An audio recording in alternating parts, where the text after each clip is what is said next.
Today, it's a pleasure to have Jonathan Rubin with us. He's a professor in the School of Economics and in the Margaret J. Smith Policy Center. Speaking personally, I'm not sure I would be at the University of Maine if it weren't for Jonathan, because about 10 years ago I was interviewing for a job here, and Jonathan, you won't probably think as highly of him as you did before I mentioned this, but he was the chair of the search committee that actually hired me. So, you know, mistakes get made, but we forgive you, Jonathan. And not only that, Jonathan's somebody who, as you'll see, has a lot of research capacity and expertise, and has focused a lot of it on energy issues. But in the early going, at the very beginning of what became the Sustainability Solutions Initiative and ultimately the Mitchell Center for Sustainability Solutions, Jonathan was part of that conversation and very formative in helping shape what we ended up doing. He continued to have kind of more than a full-time job doing his stuff, which is why I'm so delighted to have him here. But even in the way that he shaped the community and kind of served as a role model for our work, has been very meaningful to me personally and to a lot of my colleagues. So today he's going to talk. You can see the title up there. I won't repeat it, but boy, if you even poke around a little bit to find out all the things that he's worked on, it's quite impressive. I just want to mention that one of the big roles is as chair of the Environment and Energy section of the U.S. Transportation Research Board of the National Academies of Science, Engineering, and Medicine. So big leadership roles way beyond what we do in Maine, and yet also a huge resource for us as an academic community and for policy landscape here in our state. Welcome, Jonathan. Thank you, David, and thank you for all my colleagues and friends that have come. It's a privilege. I never get to talk about what I actually work on, so it's really fun for me. I'm really fun. It's really fun to do this. So thank you. So I'm going to try to be short today and leave lots of time for questions. And I'm going to be a little high level in the sense I'm going to talk about issues. I can go in really in great detail in any slide or any topic, but I'm going to try to give an overview of some of the major drivers going on in transportation policy today, and tell you what I think are some of the most important issues. So let's first start off. You know, many of us, especially in sustainability, we think about the greenhouse gas implications of transportation, and transportation, as you're probably aware, is about 28-30% of national greenhouse gas emissions. But energy policy really ought to started really at the energy crisis in 1973, when OPEC embargoed the United States. The United States sided with Israel during the Yom Kippur War, and OPEC refused to ship oil to those countries supporting Israel. There were lines in the streets of cars, couldn't get gasoline. One of the major outcomes is shown here. This is the Strategic Petroleum Reserve that was set up shortly thereafter, which holds about 150 days of oil imports in salt caverns in the Gulf of Mexico area. So this is, again, energy crisis is one of the major drivers of energy policy in America, and sometimes we forget that. And so I wanted to emphasize that a little bit today. There's been so much bipartisan legislation. Again, this was during President Nixon's time. Then you had the Corporate Average Fuel Economy regulations, the Alternative Motor Fuel Act, the Renewable Fuel Standard, the Energy Independence and Security Act. These are all major bipartisan efforts by Congress, and that bipartisanship means that you have both energy. It comes from both energy security and a climate change perspective, and I want to just emphasize that a little bit. The next is, you know, sometimes we think about oil prices. Here we are today. The green line is current, is a nominal dollar, is in 2014 constant dollars. Today, of course, we're down here in this range. So you can see that this oil price volatility is the norm, not the exception. And so that's important to remember, because when you're making long-lived investment decisions, refineries, 30 years, cars, 16 years on average, how much insulation you put in your house. These are decades or multi-decades decisions. The cost effectiveness of those investments is tied to the price of energy, and so the volatility here is absolutely makes it so difficult, and it's hard to overstate. The other piece here, which I will happy to talk about more if you'd like, but these political dates, Yom Kippur War, Iranian Revolution, there's all these price spikes that are associated with political events, and there's a very strong correlation between oil price spikes and economic recessions around the world. That's fairly statistically robust at this point in time. So these political oil events have real macroeconomic shocks and reduce global GDP. Just for those who aren't intimately familiar with transportation, this is primary energy, just to get everybody on the same page here. So you see this is from the Energy Information Administration, or primary government office that estimates energy use going forward.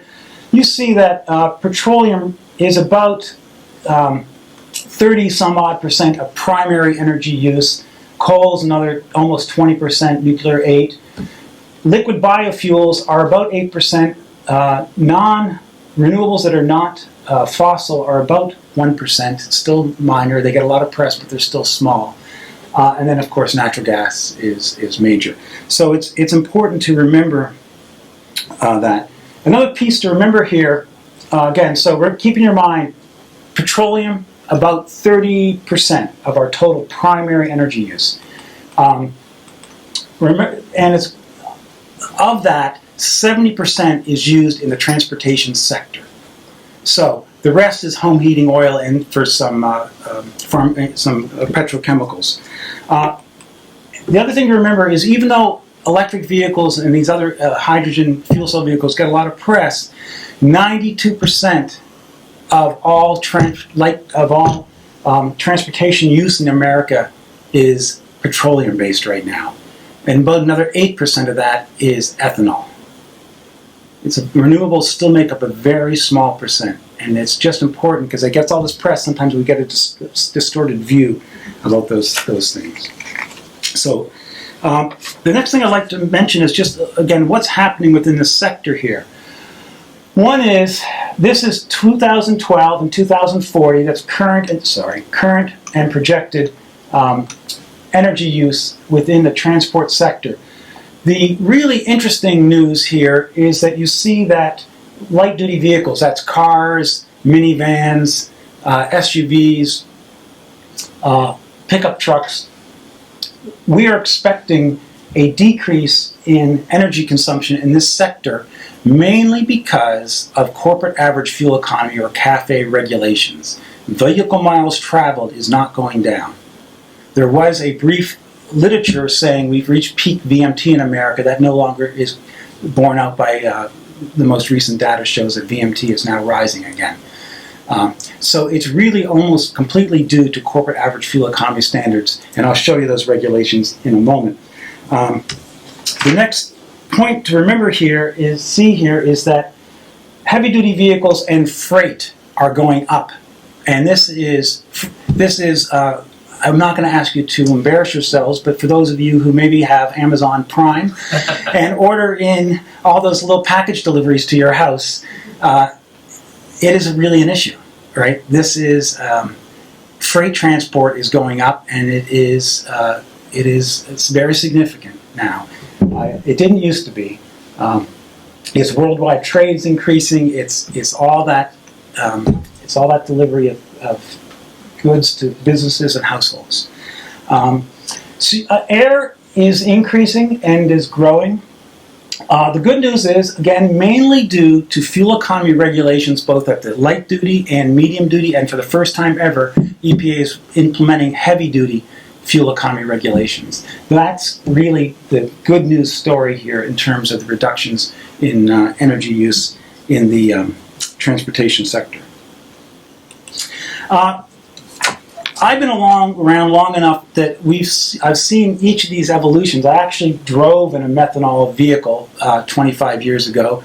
It was not easy to find methanol. We had it was pre-smartphones, and we actually had a listing of the stations in California that had methanol.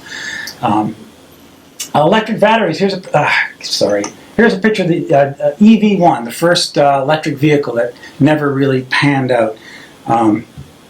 Hydrogen fuel cells came on the scenes about 15 years ago. Corn ethanol, then we went to advanced biofuels. Today, all the actions in plug-in hybrid electric vehicles and battery electric vehicles and hydrogen fuel cells. Also today, you can't really not discuss what some of my colleagues really care about is mobility services. Uber, Lyft, Zipcar, they're saying the younger generation, the millennials, don't want to own cars now, they want mobility. And there's this idea that you can increase passengers per vehicle, decrease ownership, and still have the mobility that we've all become accustomed to in America. And of course, and I know especially in the Mitchell Center, you've been working on some of these demand side smart growth issues, transit and others, these pricing policies to try to reduce the demand. These are more the policies that from a technological perspective to address this issue. So here's the policy landscape that I will talk about today. One is the Energy Independent and Security Act of 2007. This is the act that gave us the renewable fuel standards, which I'm going to talk in a great deal about. This is the biofuel standards. The CAFE standards, which I'll give you some more detail on in a moment. The low carbon fuel standard. This is an approach by California and some other areas to put forget their approach to reducing greenhouse gas emissions is to put a carbon cap on the carbon per energy content of fuel and then ratchet it down. And then we can't talk about energy policy in America without talking about this. I would say, at first I put down revolution in oil and gas technology, but it's really more than an evolution in the sense that, it's not a revolution, it's an evolution. The Department of Energy and private business has been investing in hydraulic fracturing and horizontal drilling for decades. It's not coming out of nowhere. This is R&D from the private sector, from government, and that's what has given us this technology today. And so it's an evolution. This is in some ways the success of previous years' investments. One thing to note here.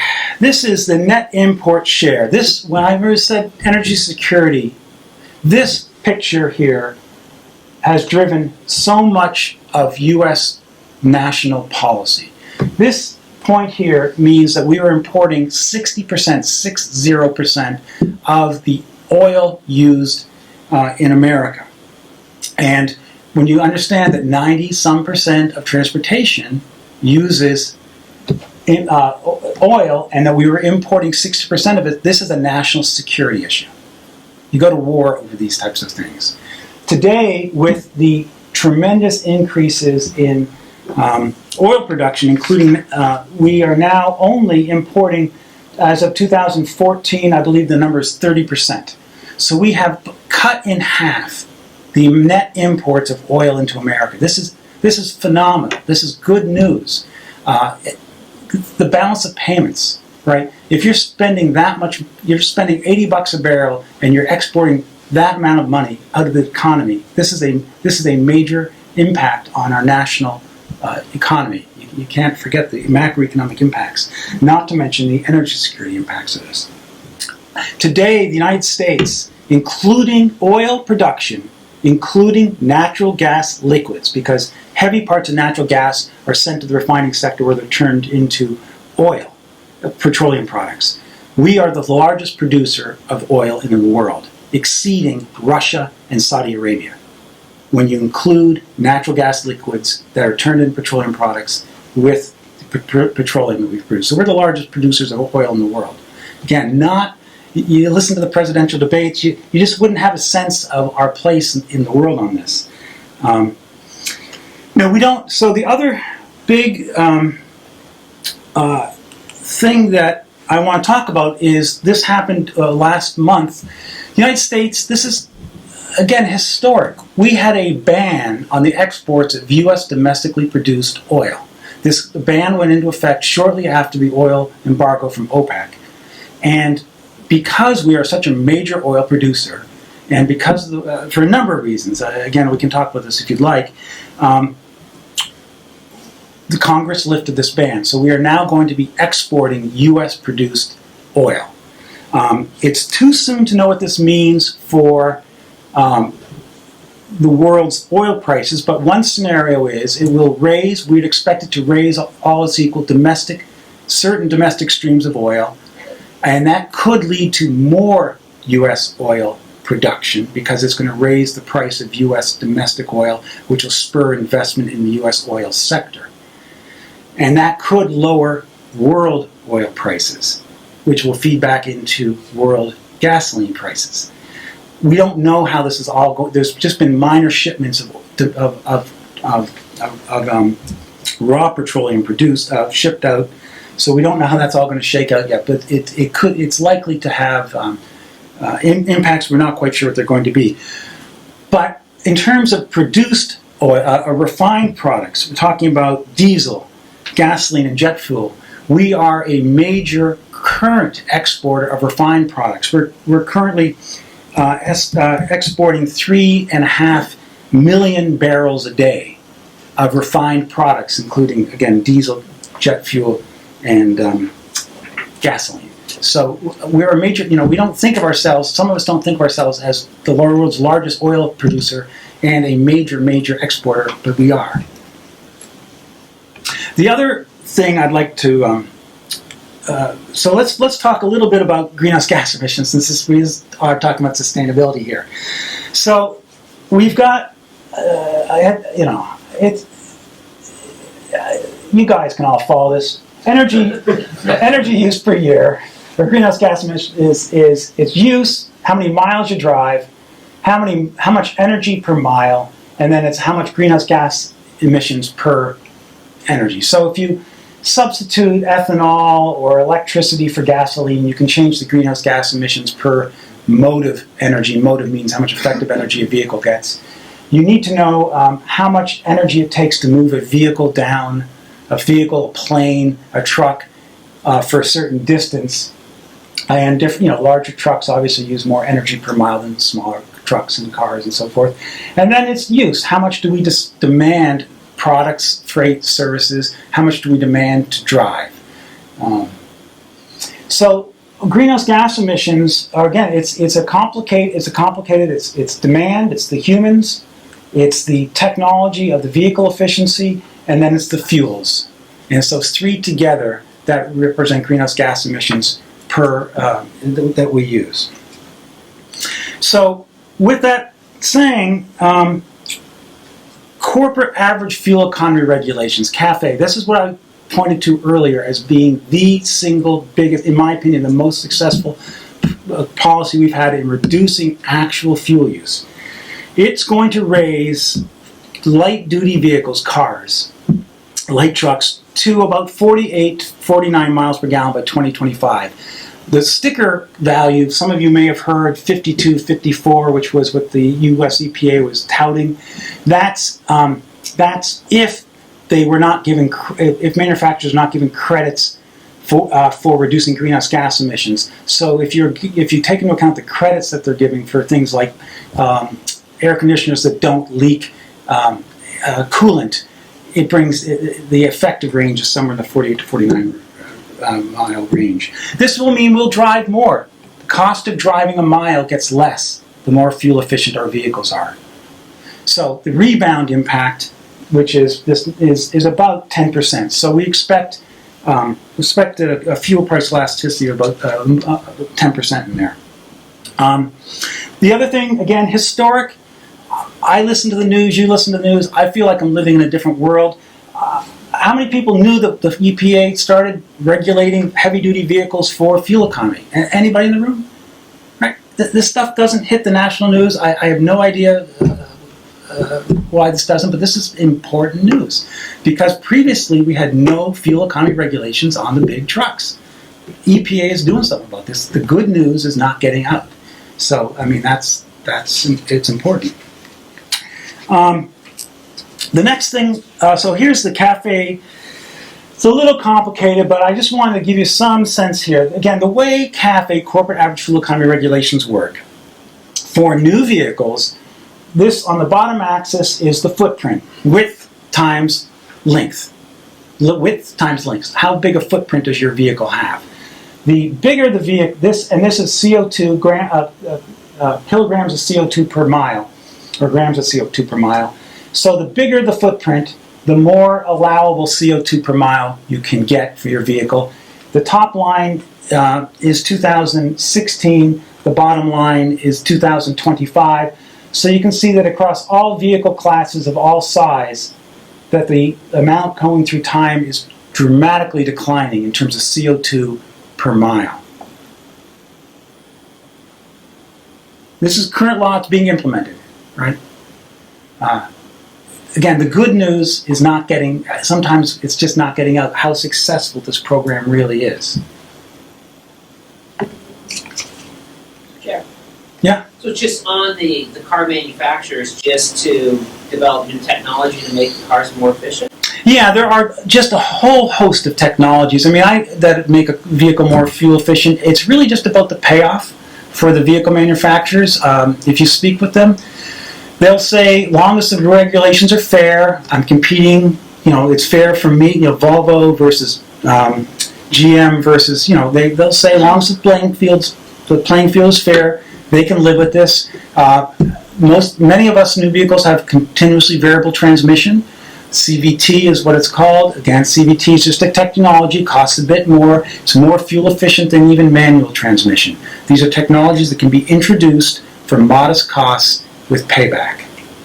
I know Parker Hannafin was working with some Florida city with their dump trucks to do something to reduce fuel use.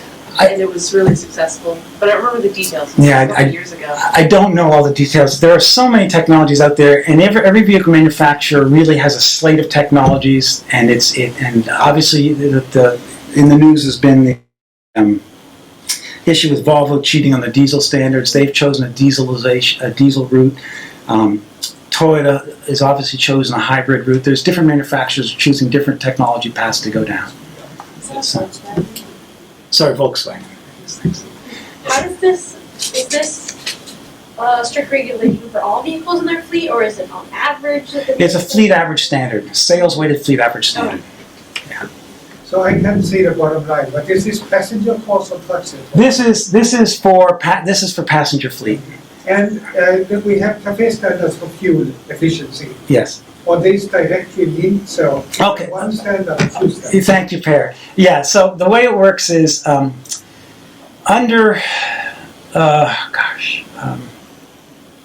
forgotten the regulation. I forgot. NHTSA was National Highway Safety Traffic Administration was granted the regulatory authority to regulate fuel economy. The EPA is authorized to regulate CO2 emissions for vehicles under the 2007 Supreme Court case that granted the EPA the authority to regulate greenhouse gas emissions. So the NHTSA, National Highway Traffic Safety Administration, and EPA have a joint rulemaking where they harmonize the tailpipe CO2 standards with the fuel economy standards that regulates miles per gallon. So it's a unified standard, and now California, which has its own regulatory authority, has separate standards. There's a three-way harmonization between California Air Resources Board, NHTSA, and the US EPA. So this is the CO2 effect, which could translate into a miles per gallon. I just didn't show you the other chart. This is what it means. This is now a sales-weighted fleet average to give you some here. So here's where we are today, including trucks. We're today about emitting, this is kilograms per year. So we're now in the Hummer range today in terms of the fleet average standard, because on-road emissions are always greater than test emissions. And we're going to go from a Hummer to a F-150 down to a Ford Focus. So by 2024, it's going to mean that the fleet will be going from a Hummer to a Focus, and this is again tremendous progress that doesn't get the credit often deserved in the popular press. Now, ESA, the Renewable Fuel Standard. This is what Congress passed in 2007. 36 billion gallons of renewable fuels by 2022. There are four types of biofuels here. There are cellulosic biofuels, conventional biofuels, that's corn ethanol, advanced biofuels, non-cellulosic, and bio-based diesel. That's, Congress said, thou shalt produce this many billion gallons by these days. What differentiates cellulosic biofuels and advanced biofuels from conventional biofuels is that they certify to higher levels, to lower levels of life cycle greenhouse gas emissions. This is cradle to grave greenhouse gas emissions, including production, distribution, and tailpipe use. And so advanced biofuels need to get 60% below reference 2005 petrogasoline, for instance. Just to give you some sense of, so these are all same with, so cellulose, these are 60% below, this is 60% below, bio-based diesel, it's somewhere 50%, 60% below, I don't recall. And conventional biofuels are supposed to be 20%, new conventional biofuels, new corn ethanol is supposed to be 20% below 2005 petrogasoline. There are those corn ethanol plants in production at 2007 when this was passed are grandfathered in. Now, this is with the actual and projected biofuels produced. So this is what Congress, that's my last graph, Congress said thou shalt do, and this is what is actually occurring on the ground. The reason that is, there's a couple interesting things here. One is,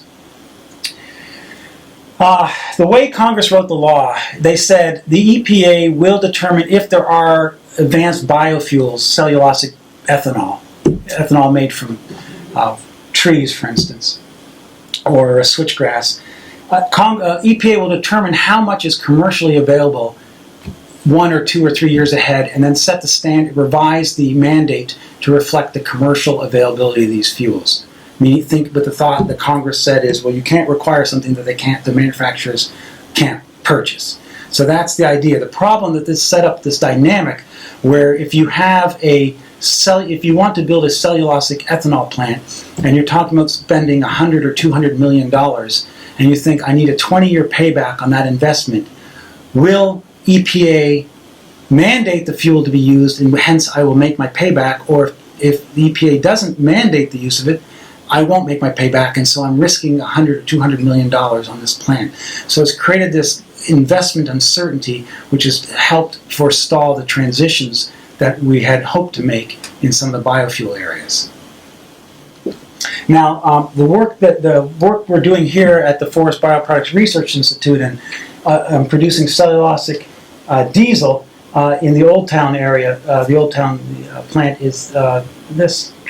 Where are we here? In this chunk here. So this is work that we think we might make some progress on.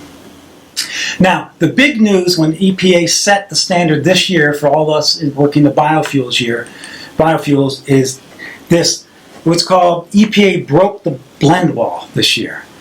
The blend wall is this. On average, nationally, our cars are made to accept 10% ethanol blend. That's E10. 10% ethanol, 90% petroleum.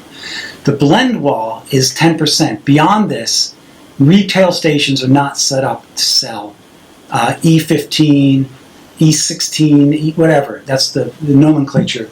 E85 or 85% ethanol, 50% petrogasoline can be used in flex fuel vehicles.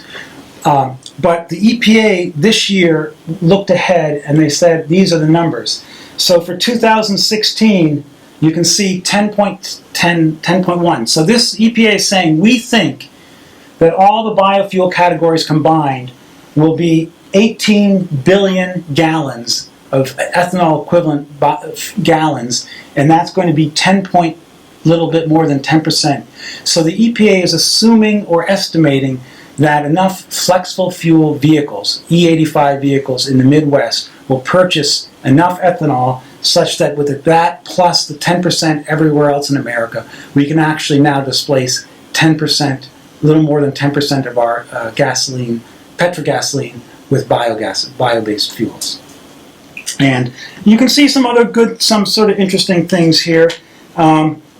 Advanced biofuels, are going up from 2.67 billion, very small, but going up to another billion. So EPA thinks we're actually making some progress on these advanced biofuels, going up by 1 billion gallons in 2 years. That is, by one measure, that's really substantial progress.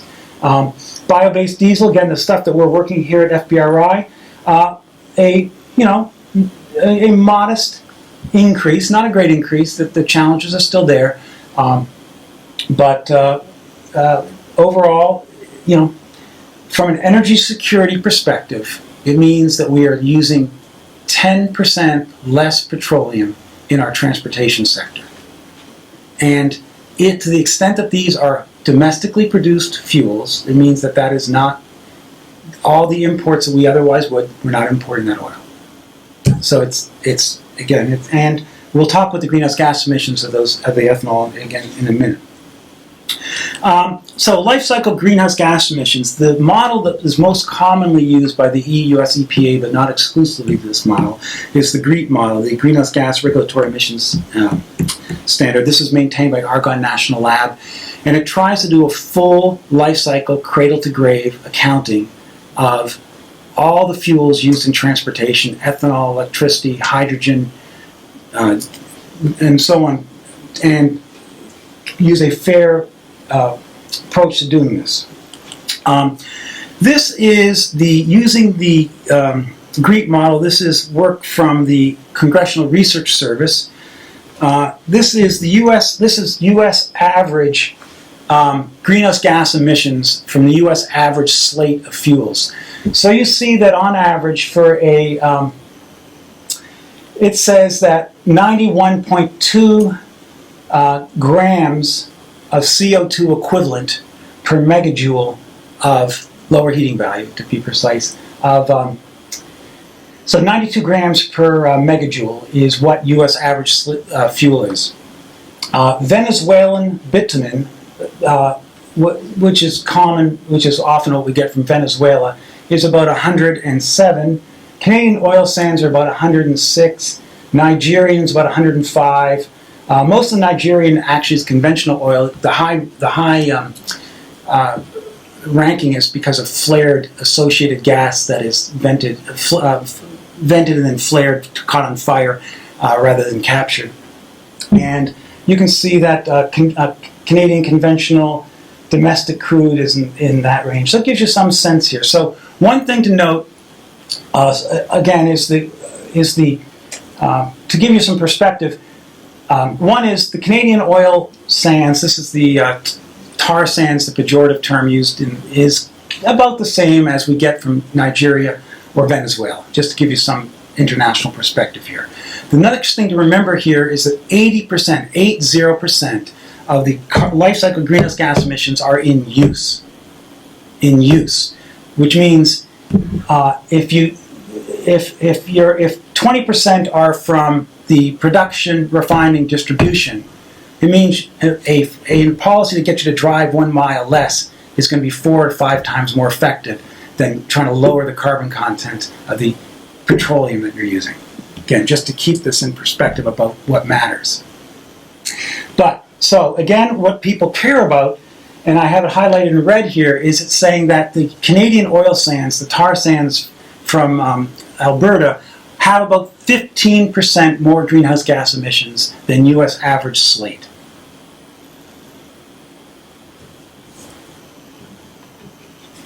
Now, this is the California is implementing a California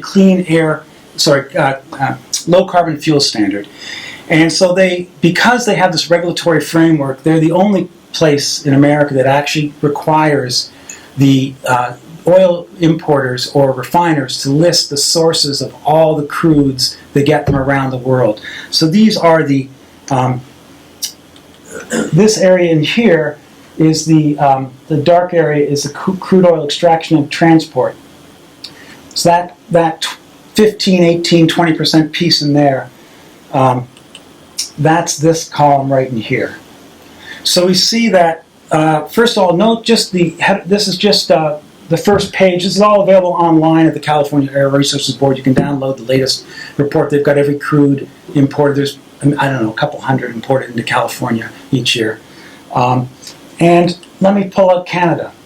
So these are some of the basins. It's going to be well-specific, basin-specific. You can't generalize. You can see that Canada has some that are 11 grams per megajoule. The Suncor synthetic, this is the quote-unquote tar sands, are 25 grams per megajoule. They've got some that are quite low. Here are some from California. California has some that are extremely low, 275, and California has some 27, 26 that are just as high or higher than the Canadian oil sands. And I just think it's important to, it's just important to keep into perspective. We get oil from all around the world, and it's important when you start to think that one geography area is worse than another's.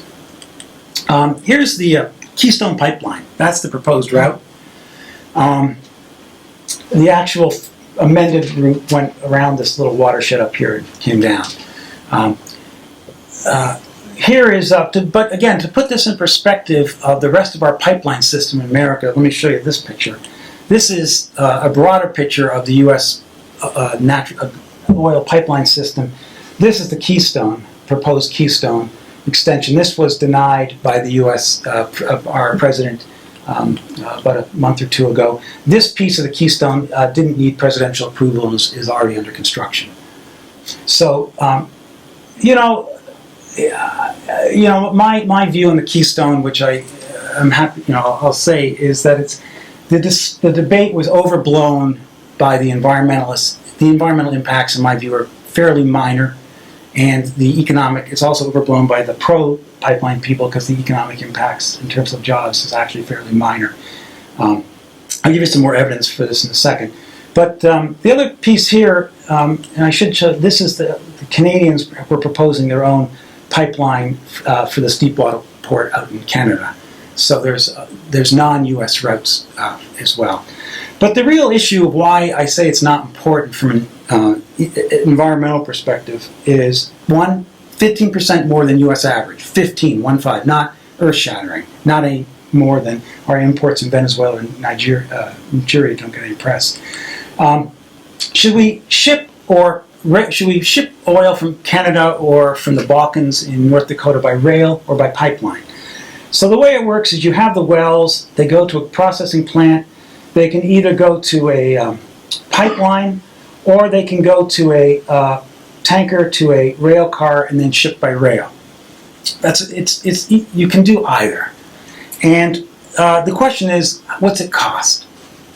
So the last data that I saw, and I got this from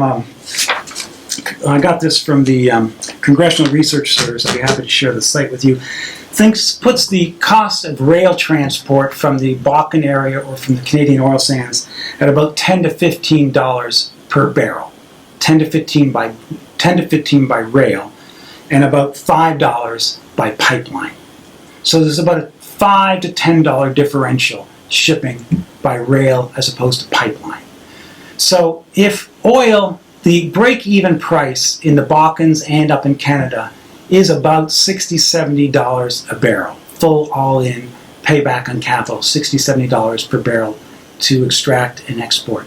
So if you're at $60, $70 and you have a price differential or $5 or $10, that's significant. You may not produce that oil. If you have oil in $80, $90, $100 barrel range, it just doesn't matter if you shut down the pipeline because that's going to come in by rail anyway, and that's what did happen. If you've got oil in the $30 range, it's not productive to produce it anyway either.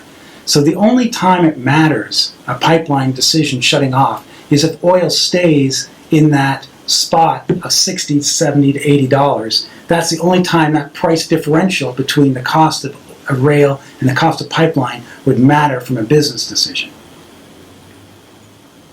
That's why I have to say I think the environmental folks who are arguing that the Earth is falling were sort of not being honest in the sense that it's not that big of a deal. A, because the emissions were not that much different, and shutting down the pipeline doesn't really matter in some senses.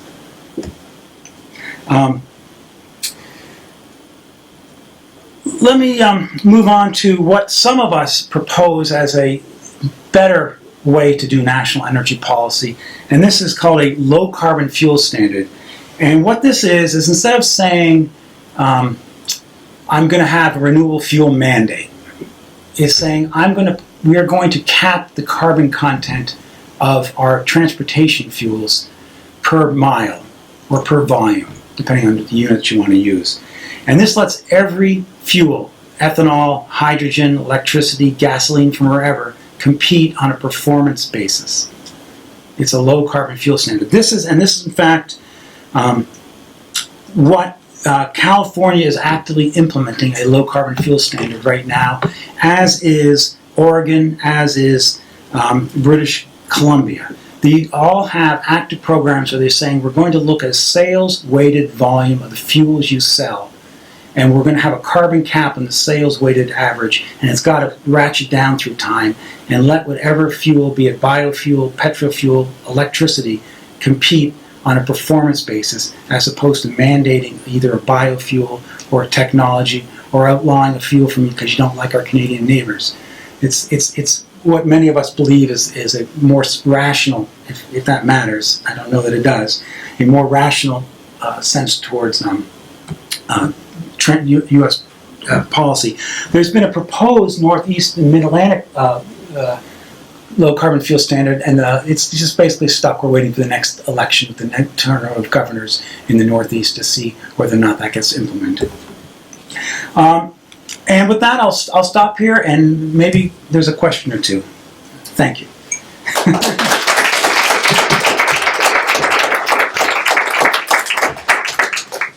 Per?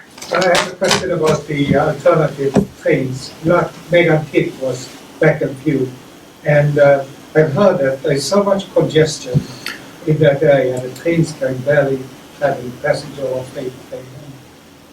If you take that cost into consideration, isn't rail a lot more expensive than? Yeah, I mean, your point's well taken. The exact routing matters for rail. The CR Congressional Research Service report that I have actually was suggesting that the rail is faster, however, than pipeline. Certain routes are extremely congested, and that will not be true. And I don't know enough detail, but it will be route specific. Yeah, John. Jonathan, that last bit you talked about this regional low carbon fuel standard. Yeah. I seem to remember back when we had the issue with MTBE and different fuel plants, there was a big consideration was regional standards didn't make a lot of sense because refinery capacity, and the distribution of different fuels to different markets, and that was fair enough. a national standard was needed to sort of have everyone work against the same cost. Yeah. Okay, so John, let me restate, if I may, if this is correct. Mr. Peckenham correctly points out that what you don't want is every state to have its own fuel standards because it gets expensive and difficult to reformulate gasoline individually, and individual standards would cause troubles. And I think that's absolutely correct. Regional minimum size approaches are the best. California, Oregon, and British Columbia are all talking about coordinating their programs and their fuels. And it does really matter because if one state buys the low carbon Brazilian ethanol, it means it's not there for another state. So a national low carbon fuel standard is, in my view, the way to go. Regional, big groups of regional ones whose infrastructure makes sense from a refining distribution perspective can work, but it's not as desirable as a national approach. Yeah. You listed the carbon footprint per energy output for a number of different sources of fuel. How does corn-based ethanol compare relative to some of those other sources? Fair enough. First of all, there's a lot of variation. The U.S. average, I mean that's EPA average, is about, if gasoline's 91, upper 70s to 80 is what corn ethanol on average would estimate by the US EPA, with significant regional and production variations. It matters when you need heat to produce ethanol. It matters a lot whether or not you're using coal, natural gas, corn stover as the process heat. So one problem with the current regulations is they're volumetric based, not performance based. So you don't get credit for producing your ethanol in a better way. California, which lets in corn-based ethanol as part of the low carbon fuel standard, certifies individual pathways. And in that case situation, you're getting low greenhouse gas ethanol into California because because those that can use that technology get rewarded for doing so. Chris? So you seem to be saying that it's hard to project the outcome of the Congress making a decision to lift the embargo on U.S. oil exports. So did they have any rationale for that decision other than free trade is a good thing? It's a great question. Let's go into a little bit of detail into the arguments pro and con lifting the oil ban. One pro argument is we don't ban the exports of food. Why are we banning the exports? What is fundamentally different than rice from petroleum? They're just commodities we produce. Is there a national security interest in preventing our exports of a commodity? Okay, so that's one issue. They're all the same. Who loses from ending the export ban? Those who lose are any petrochemical industry, such as a fertilizer industry, who wants energy that is locked in America and therefore not competing at world prices. So the anti-ban people, the people who wanted to keep the ban, were in the petrochemical manufacturing industries who wanted lower access to lower cost petroleum. Those who stand to gain are the owners and exporters who will then sell this product on the world market at presumably a higher price than they could get domestically. It's interesting in that first point that you said earlier how often this precious resource is oil gets us into conflicts that are hugely expensive, and sometimes they couldn't put those pieces together. Well, we have the Strategic Petroleum Reserve has, 130 days, 150 days in U.S. government sites. The private industry also has another 100 days in their commercial storage. So we have 250 days of oil imports locked in the ground right now, or in pipelines. So it is, if World War III comes, I suspect Congress could change that law very quickly and just stop the exports of oil. Short of a war situation, of a physical disruption, I don't see an issue with exporting a commodity. Like we export coal, we export tin, right? It's a commodity. I mean, if a war comes and we have to not allow metal to be shipped overseas because we need the metal for our tanks, we'll treat it as a wartime commodity. I mean, I don't say, Go ahead, Chris. Well, you also said that we would expect our prices to rise while the world market will potentially see a Yeah. So it seems like you're shooting yourself in the foot to some degree. We could also say California shouldn't export wine because we could have cheaper California wine, which would make me happy, right?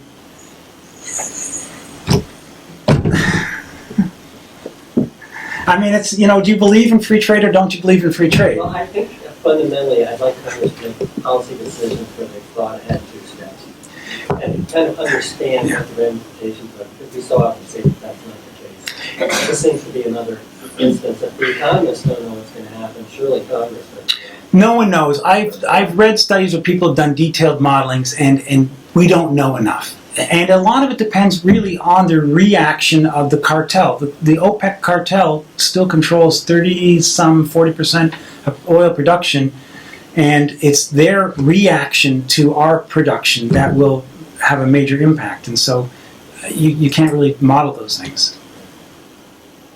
David? So I hear you saying that the raising the CAFE standards has been huge here. And even the story about heavy duty, which I didn't know about. Can you just say a little bit more maybe about the political and policy dimensions of that change? I mean, it seems like it took quite a while. Where was the auto industry in all of this? It sounds like you're saying, hey, if it's a level playing field, you can manage. So is that the kind of thing where does that only come along every few decades that we make tough decisions like that, or could we expect to adapt to future circumstances a little bit more quickly and effectively in the future? Okay, Cafe, why, there was no policy change in fuel economy for a decade or more. And I don't know the details of how Congress finally broke the political logjam. It doesn't seem to be as controversial now because manufacturers seem to be living with it.